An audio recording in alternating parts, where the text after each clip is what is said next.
PDM उनकी तो कल कश्ती जो थी एन समंदर के दरमियान आके ऐसी गर्क हुई है कि आगे बढ़ने का उनको अब रास्ता मुश्किल से ही नज़र आ रहा है कि कैसे आगे बढ़ेंगे। पहले दिन से मिसाइल थे। पहले दिन जब पीडीएम का एलामिया आया और उसके अंदर इस्तीफ़ों की बात लिखनी थी तो आसिफ अली जरदारी इस्तीफ़े लिखने के ऊपर तैयार नहीं थे। मौलाना फजल रहमान और पीएमएलएन इन्होंने कुछ ऐसा उनको जफा डाला कि एक आखिरी लाइन नीचे डाल देते हैं कि एट एन अप्रोप्रिएट टाइम हम रिज़ाइन कर देंगे। वो अप्रोप्रिएट टाइम कभी आया ही नहीं। कभी 31 दिसंबर हुआ, कभी 31 जनवरी हुआ, अब 26 मार्च की लॉन्ग मार्च की डेट वो भी आके बिल्कुल जनाब ऐसे कहानी टूटी कि अब इनको डिफेंड करना भी अपना आप और अपनी सियासत को मुश्किल पेश आ रही है। कल इजलास के अंदर जो बातें हुई वो भी बड़ी मज़ाक़ा ख़ेज़ है। एक ऐसी जमातें जो इकट्ठे से एक मिशन लेकर निकली हैं और मिशन ये था, पीएमएलएन उसको कहती थी वोट को इज़्ज़त दो और आसिफ अली जरदारी कहते थे कि ये जो आरओ इलेक्शन हैं या इलेक्शन का नतीजा बदल जाता है ये सिलसिला बंद होना चाहिए और इलेक्शन प्रोसेस जो है शफाफियत के साथ आगे बढ़ना चाहिए। दोनों ने अपनी अपनी लाइन लेंथ के मुताबिक अपने बयानात भी दिए, क्योंकि आसिफ अली जरदारी एक बयान दे चुके थे कि आप तो 3 साल के लिए आते हैं और एक उन्होंने जुमला बोला था ईंट से ईंट बुझा दूंगा। उसके बाद से उन्होंने ऐसा बयान दोबारा देने की गलती नहीं की, माफ़ी तलाफ़ी करके उन्होंने सुलह कर ली। कल इजलास के अंदर मौलाना फजल रहमान बहुत डेस्परेट थे और गुस्से में भी थे। उनको लगता था कि उनकी सियासत जो है बिल्कुल ऐसी बंदगली में आ गई है जहाँ पर पीएमएलएन और आसिफ अली जरदारी की जो मसलियत है उनको ले डूबेगी। तो अब डिसाइसिव एक्शन होना चाहिए, इस्तीफ़ा दें, फिर बात आगे चलती है, फिर मार्च की तरफ आएंगे, क्योंकि बच्चे मदरसों के और रिलीजियस फॉलोइंग वो जेयूआई के पास थी, वो बाकियों के पास नहीं थी। अगर धरना देना था तो मौलाना फजल रहमान के लोग धरना दे सकते थे, वो नून लीग और पीपल्स पार्टी के नहीं दे सकते थे। तो मौलाना ने कहा कब करेंगे इस पर बात, तो बात आगे चलेगी। और नवाज शरीफ साहब ने भी 2-3 ऐसे जुमले बोले। उन्होंने कहा कि इक़्तिदार किसको चाहिए, वो हमारा इस वक्त मकसद नहीं है कि इक़्तिदार में किसने आना है। पीएमएलएन इक़्तिदार की भूखी नहीं है, हम तो इस निज़ाम को बदलना चाहते हैं। और कुछ जज्बाती 2-3 उन्होंने जुमले बोले तो आसिफ अली जरदारी ने उसके जवाब में कहा कि अगर मियाँ साहब निज़ाम बदलना है, इंकलाब लाना चाहते हैं तो इंकलाब लंदन बैठ के नहीं आता। आप पाकिस्तान आएँ, आप भी जेल में जाएँ, हम भी जेल में जाते हैं, फिर देखते हैं सारों जिस तरह बीबी को वेलकम किया था हम लोग मोबिलाइज़ करेंगे तो वो तब्दीली आएगी, क्यों नहीं आएगी। लेकिन वहाँ बैठ के अगर बयान देंगे तो वहाँ बैठ के बयान देने से पाकिस्तान में इंकलाब नहीं आने वाला। फिर उन्होंने कहा कि यूसुफ रज़ा गिलानी का इंतखाब था, तो यूसुफ रज़ा गिलानी के इंतखाब के अंदर इसहाक डार साहब का एक वोट था, वो हमें पड़ा ही नहीं। अगर वो एक वोट पड़ जाता तो हमारा एक वोट ज़्यादा हो जाता, हम इलेक्शन जीत जाते। इसके ऊपर तलखी पैदा होगी, कुछ ऐसे जुमलों का तबादला हुआ, तलखी पैदा होगी।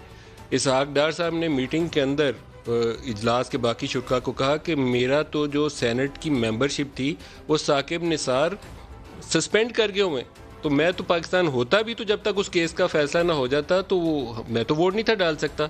और हम तो 49-48 से इलेक्शन जीते हुए हैं, 49-48। 7 वोट अभी ऐसे हैं जो रिजेक्ट हुए हैं। स्टैंप वाली उसकी भी मैं कहानी बताता हूँ रिजेक्ट कैसे हुए हैं और कौन लोग हैं। 49-48 से हम तो इलेक्शन जीते हुए हैं, तो आप कैसे कहते हैं कि हम तो वो इलेक्शन हार गए, हम तो इलेक्शन जीते हुए हैं। और मेरा पासपोर्ट वैलिड था, इसको इन्होंने सस्पेंड कर दिया, और मुशर्रफ का पासपोर्ट एक्सपायर हुआ था, उसको इन्होंने रिन्यू कर दिया, तो मुझे तो आने का रास्ता नहीं दे रहे। ये बाकायदा मीटिंग के अंदर आपस में आर्गूमेंट चल रही। तो आसिफ अली जरदारी ने कहा कि समझियों को छोड़ना इमरान खान को मजबूत करने के मुतरादिफ होगा और ऐसे फैसले न किए जाएँ जिनसे हमारी राहें जुदा हो जाएं। बाकायदा मीटिंग के अंदर उन्होंने सीधी एक लाइन ले ली कि ऐसे फैसले न किए जाएं जिससे हमारी राहें जुदा हो जाएं। लड़ना है तो सबको जेल में जाना पड़ेगा। और जरदारी साहब ने एक जुमला ऐसा बोला, 2 जुमले बोले उन्होंने, और नून लीग और जेयूआई के जो सीनियर क़यादत है उसका ख्याल यह है कि ये दोनों जुमले तयशुदा थे और मैसेज कहीं और देना मकसूद था और ये मैसेज कहीं और सुना भी गया। ये जो मीटिंग थी ये सपोज तो यही किया गया था कि ये उन लीडरशिप तक ही रहेगी, लेकिन उन लीडर्स से हटके ये पब्लिक में आई, मीडिया को कन्वे की गई बातें। 2 जुमले ये थे। आसिफ अली जरदारी ने कहा कि मैं कौम को इस्टेब्लिशमेंट से लड़ाने पे तैयार नहीं हूँ। ये बहुत बड़ा भारी जुमला था, नून लीग के सर पे ऊपर आके गिरा, क्योंकि एक ही दिन पहले नवाज शरीफ साहब ने एक बयान दिया था कि किसी ने मरियम को धमकी दी है कि आपको स्मैश कर देंगे अगर आप बाज नहीं आएंगे। इनडायरेक्टली मैसेज कन्वे हुआ था। तो जरदारी साहब का और बाकी लोगों का, उन्होंने डायरेक्टली उसके हिंट नहीं किया, लेकिन उनका ख्याल ये था कि इस बराह रास्त नाम लेकर ये मैसेज इस वक्त आया यूसुफ रज़ा गिलानी के चेयरमैन सेनेट के इंतखाब से एक दिन पहले, इसको एक आध दिन रोका भी जा सकता था। ये पीपल्स पार्टी की टॉप टीयर का ख्याल था। लेकिन जरदारी साहब ने जो जुमला बोला उन्होंने बड़ा वाज़ेह वाशगाफ अंदाज में कहा कि मैं कौम को इस्टेब्लिशमेंट के साथ लड़ाने पे तैयार नहीं। और नून लीग का ख्याल ये है कि ये जुमला बोला गया इस्टेब्लिशमेंट के साथ अपनी गर्म जोशी जो थी उसमें इजाफा करने के लिए। दूसरा जुमला उन्होंने बोला, और ना ही मैं कौम को दहशतगर्दों से लड़ाने के लिए तैयार हूँ। और ये बहुत से जो PMLN और JUI के वहाँ शुरा हैं उनका ख्याल ये है कि मौलाना फजल रहमान को मैसेज दिया गया। यहाँ से तलखी पैदा होगी, माहौल ख़राब हो गया और बात बड़ी क्लियर हो गई कि आज PDM टूट जाएगी। और PDM को सिर्फ टूटने से बचाया ही गया है, बाकी और कुछ नहीं हुआ, बाकी प्रैक्टिकली वो टूट चुकी है। उन्होंने कहा कि मैं तो वापस जाऊंगा अपनी CEC के पास, CEC अगर मुझे अप्रूवल देगी तो ठीक है, नहीं तो इस तरीके से तो हम बढ़ नहीं सकते। और जो मरियम नवाज़ ने वहाँ गिले शिकवे किए कि हमें तो लीडर ज़िंदा चाहिए, उनकी लाशें नहीं चाहिए, और मेरे वालिद तो बीमार हैं, आपको ऐसा नहीं कहना चाहिए। बाद में जरदारी साहब ने उसके ऊपर उनसे माजरत भी कर ली, लेकिन मामला यहाँ बिगड़ गए। अब थोड़ा सा इस पर बैकग्राउंड एक रोज़ पहले की आपको बतानी पड़ेगी। यूसुफ रज़ा गिलानी को सेनेटर का उम्मीदवार नामज़द किया मरकज़ से, कौमी असम्बली से उनका इंतखाब होना था। दूसरी तरफ थे हफीज़ शेख साहब। हफीज़ शेख साहब ज़्यादा पसंदीदा शख्सियत के तौर पर सामने नहीं आते, अपनी जमात के सर्कल्स के अंदर भी वो ज़्यादा पसंदीदा नहीं है, बल्कि उनको डिफेंड करना या उस्मान बुज़दार को डिफेंड करना तकरीबन एक ही बराबर है। यूसुफ रज़ा गिलानी के नाम के ऊपर अब यहाँ चर्चा ये है इस्लामाबाद के सर्कल्स के अंदर कि उनका नाम को मंजूरी हासिल थी इस्टेब्लिशमेंट की जब प्रपोज़ किया गया कि वो सेनेटर इलेक्शन लड़ें पीपल्स पार्टी के टिकट के ऊपर, और ये मैसेज कन्वे कर दिया गया पीपल्स पार्टी को भी और PMLN को भी कन्वे किया पीपल्स पार्टी ने, और साथ ही इंप्रेशन भी दे दिया कि इस्टेब्लिशमेंट की भी मर्जी इसमें शामिल है। यूसुफ रज़ा गिलानी सेनेटर मुंतखब हो गए। 23 लोग थे जो PTI और इसके अलाइज से, जिन्होंने PMLN से और पीपल्स पार्टी से प्यार मोहब्बत की बातें कर ली कि हम यूसुफ रज़ा गिलानी को वोट करेंगे। उसमें से साउथ पंजाब से इनसे 3-4 बंदे जो थे, आखिरी दिन जब उनको फ़ोन कॉल्स आई, पहले किसी ने फ़ोन कॉल करके उनको नहीं रोका। मैं बिल्कुल आपको क्लियरली बता रहा हूँ कि बिल्कुल सीधा मैच जा रहा था। आखिरी दिन जब हुकूमत को लगा कि हम हारने लगे हैं, तो कुछ लोग, मुझे उनके नाम पता है, बताऊंगा नहीं, 3-4 लोग साउथ पंजाब से, उन्होंने आगे पीछे हो गए और यूसुफ रज़ा गिलानी को वोट नहीं डाला। इसके बावजूद वो जीत गए, क्योंकि ओरिजिनली 23 लोग कमिट करके आए थे, आखिर में फिर भी वो 9 वोटों से जीत गए। हफीज़ शेख हार गए। अब आ गया अगला इम्तहान, चेयरमैन सेनेट यूसुफ रज़ा गिलानी। बाज़ लोगों ने कहा, ये PMLN के हलकों ने और JUI के हलकों ने, कि आपस में बैठ के डिसाइड कर लेते हैं कि किस किस को कौन कौन सी सीट देनी है। उस इजलास के अंदर सीनियर लीडरशिप ने यह तय किया कि चेयरमैन की सीट जाएगी पीपल्स पार्टी को, जिसको भी ये नॉमिनेट कर लें, डिप्टी चेयरमैन जाएगा JUI को, जिसको भी ये नॉमिनेट कर लें, और लीडर ऑफ द अपोजिशन जाएगा PMLN को, जिसको भी ये नॉमिनेट कर लें। PMLN ने आज़म नज़ीर तारड़ को कहा कि ये हमारे अपोजिशन लीडर के तौर पर उम्मीदवार होंगे। चेयरमैन का नाम जो है, इंटरेस्टिंगली जब वो सामने आ गया कि ये यूसुफ रज़ा गिलानी है, तो कहा यह जाता है कि आसिफ अली जरदारी साहब इसके ऊपर ज़्यादा खुश नहीं थे। अब ये मज़े की बात है, उनके फॉर्मर प्राइम मिनिस्टर, और कहा जाए कि वो ज़्यादा खुश नहीं थे, लेकिन ये बात कहा जाता है कि इंप्रेशन मौजूद था कि यूसुफ रज़ा गिलानी के नाम के ऊपर जरदारी साहब खुश नहीं थे, क्योंकि उनका ख्याल ये था कि इनको इस्टेब्लिशमेंट की सपोर्ट हासिल है। और यूसुफ रज़ा गिलानी बार बार कह भी रहे थे कि इस्टेब्लिशमेंट न्यूट्रल है, न्यूट्रल है। कुछ 3-4 दफ़ा उन्होंने इस बयान को दोहराया भी।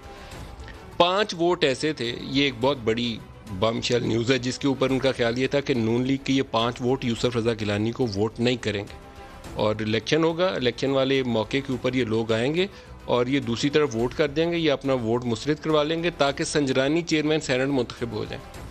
उन 5 लोगों की निशानदेही की गई, PMLN के, और 2 लोग JUI के, उनकी निशानदेही की गई। मार्क किया गया कि ये 5 बंदे हैं।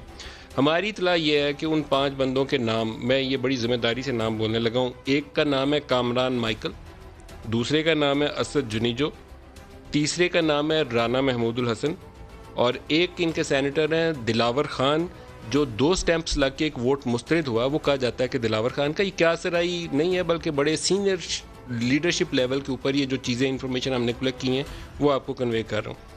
मुशाहिद हुसैन सैयद के वोट के ऊपर भी ये शुरू में इनको शकूक पाए जाते थे, लेकिन बाद में वो वोट पूरा निकला। इसी तरीके से राना मकबूल PMLN के एक सेनेटर है, उसके ऊपर पीपल्स पार्टी के लोगों को शुबा था कि ये दूसरी तरफ वोट निकल ना जाए, लेकिन वो 49 के 49 वोट पूरे निकले।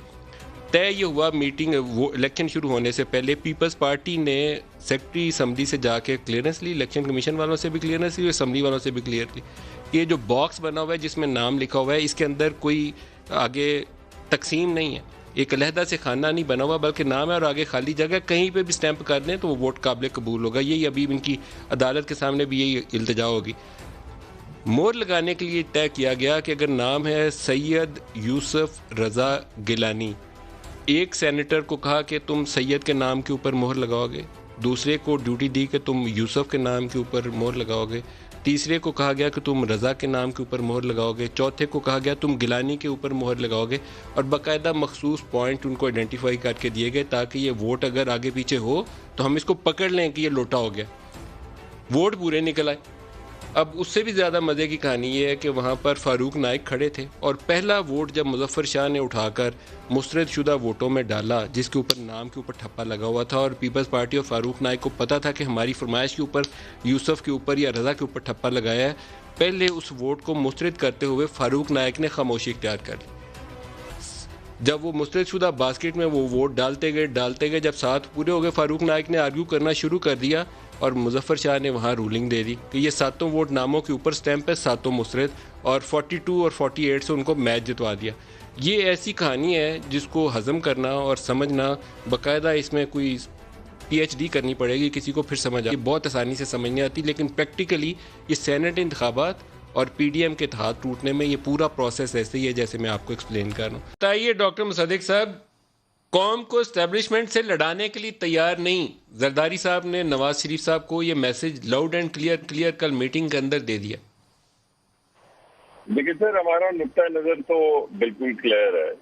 इससे पहले आपको याद होगा बहुत देर पहले भी कुछ पार्टियों का, जिसमें हमारी पार्टी भी शामिल थी, नुक्ता नजर ये था कि ये जो निज़ाम चल रहा है जिसका नाम हाइब्रिड रूल है, ये जमहूरियत नहीं है, एक ढकोसला है।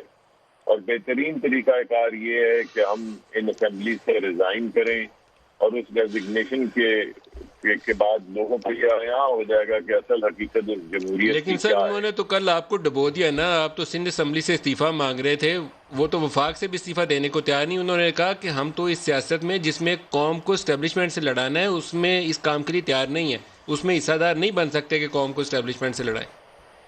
जी आप ठीक कह रहे हैं। जो मैं बात कह रहा हूँ वो ये है कि हम असेंबलियों में इस वजह से आए वापस या रेजिग्नेशन नहीं दिए, बिकॉज पीपल्स पार्टी का नुक्ता नजर ये था कि हमें ये मैदान खाली नहीं छोड़ना चाहिए, हमें इलेक्शन भी लड़ने चाहिए, हमें सेनेट में भी आना चाहिए। तो वो हम तमाम चीजें करते रहे क्योंकि उनका ख्याल था कि जो काम हम सड़क पे करना चाह रहे हैं वो सड़क पे नहीं, असेंबली के अंदर भी हो सकता है। लेकिन जिस तरीका कार से ये इलेक्शन हो रहे हैं जो आपके सामने आ रहे हैं, चाहे वो सेनेट के चेयरमैन के ऊपर वोट ऑफ नो कॉन्फिडेंस हो, चाहे ये सेनेट के चेयरमैन का इंतखाब हो, इससे आपको पता चल जाना चाहिए कि ये निज़ाम जो है ये पूरा, जैसा कि आप भी कह रहे थे, हाईजैक्ड है। इस निज़ाम में इसकी कोई क्रेडिबिलिटी ना हो जहाँ पे 100 लोगों में 2 लाख या 3 लाख के MNA के हल्के की बात नहीं कर रहा हूँ, ना मैं कोई 1-1.5 करोड़ नेशन वाइड वोट की बात। बराह रास्त आसिफ जरदारी साहब का जो पोस्चर था कल इजलास के अंदर, उसकी चाहूंगा आपसे, क्योंकि आप में से बहुत सारे लोगों को झटका लगा कल वहां पे। कल हुआ क्या? जी मैं आपको बताने की कोशिश कर रहा हूँ कि हमारा नुक्ता नजर ये है कि जब 4 स्क्वायर फुट के अंदर 6 कैमरे लगे हों, सुप्रीम कोर्ट का ये कहने के बावजूद कि आर्टिकल 226 जो है उसमें खुफिया बैलेट होना चाहिए, उसके बावजूद अगर कैमरे लगा के इलेक्शन करवाया जाए, तो आप बताइए कि ऐसी असेंबली से हमारा नुक्ता नजर ये है कि क्यों रिजाइन ना किया जाए। यानी जरदारी साहब के पॉइंट ऑफ व्यू पे क्या कहते हैं? ये तो आप अपने नुक्ता नजर दोहरा रहे हैं। जरदारी साहब ने जो कुछ इजलास में पोजीशन ली उसके ऊपर क्या कहते हैं? जी मैं यही कह रहा हूँ कि जरदारी साहब का नुक्ता नजर जो वो अब लेके जाएंगे अपनी CEC के पास, वो अभी भी ये है कि नहीं, हमें असेंबली के अंदर रह के और जिस तरह ये चेयरमैन सेनेट के हवाले से भी बात हो रही है कि अदालतों के जरिए दोबारा से अपनी मुसल्लत करनी चाहिए जो हमारी मेजॉरिटी है। तो मैं ये समझता हूँ कि ये 2 नुक्ता नजर हैं। हम मुसलसल चल रहे हैं साथ इस वजह से कि हम सबको इकट्ठे साथ चलना चाहिए, और उनकी जब भी डॉक्टर साहब, लेकिन कल तो उन्होंने आपको बाकायदा डबो दिया है, जो 2-3 जुमले हैं और वो बाकायदा तस्दीक शुदा जुमले हैं कि एक तो कौम को एस्टेब्लिशमेंट से लड़ाऊंगा नहीं, दूसरा उन्होंने कहा कौम को दहशतगर्दों से नहीं लड़ाऊंगा, और तीसरा अगर मियाँ साहब ने इंकलाब लाना है तो पाकिस्तान लाएं, लंदन बैठ के इंकलाब नहीं आता। तो ये तो आपको उन्होंने कल जो कुछ इस वक्त कोई लड़ाई वाली बात तो नहीं है। अगर हम कहते हैं कि हमने बहुत बुरा रिजाइन किया उन्होंने करना है, आपके तो साथ। अगर हम कहते हैं मलिक साहब कि हमने रिजाइन करना है, तो ये कोई गैर आईनी चीज नहीं है। हम अगर ये कहते हैं कि हमने सड़क के ऊपर एहतजाज करना है, तो कोई गैर आईनी चीज नहीं है। हम अगर कहते हैं कि हमने धरना देना है, तो कोई गैर तो आईनी जरदारी चीज साहब नहीं इसे है। एस्टेब्लिशमेंट से लड़ाई से क्यों ताबीर कर रहे हैं? जी मैं ये नहीं समझता, ये मुझे नहीं मालूम। ये जो अभी आपकी कौम से प्रोग्राम के अंदर मैंने सुना कि उन्होंने कौम ऐसी को लाइन एस्टेब्लिशमेंट इस्तेमाल से नहीं की है। लड़ाऊंगा, कौम को दहशत गर्दों से नहीं लड़ाऊंगा, और अगर आपने इंकलाब लाना है तो पाकिस्तान आए, लंदन बैठ के इंकलाब नहीं आता। देखिए व्हाट इट दहशत शोज। गर्दों के सामने तो पूरी कौम खड़ी है। इस वजह से दहशत गर्दों से लड़ाई जो है वो तो हम सब कर रहे हैं, ये और बड़े लंबे अरसे से कर रहे हैं। ये जरदारी उसमें साहब के कई, बयान से आपको क्या तासुर मिलता है? मुझे नहीं मालूम जी, मैं ये बयानात मेरे सामने नहीं आए हैं, और जिन पीपल्स पार्टी के लोगों से मेरी बात हुई है वो तो नहीं मान रहे ये बात। वो तो कहते हैं सर नहीं, मान बातों क्यों को नहीं रहे ट्विस्ट सर? किया जा अजलास रहा के है। अंदर जब बातें हो गई हैं तो मान क्यों नहीं रहे? ये बातें वो हैं जो आगे पीछे नहीं कर सकते। उस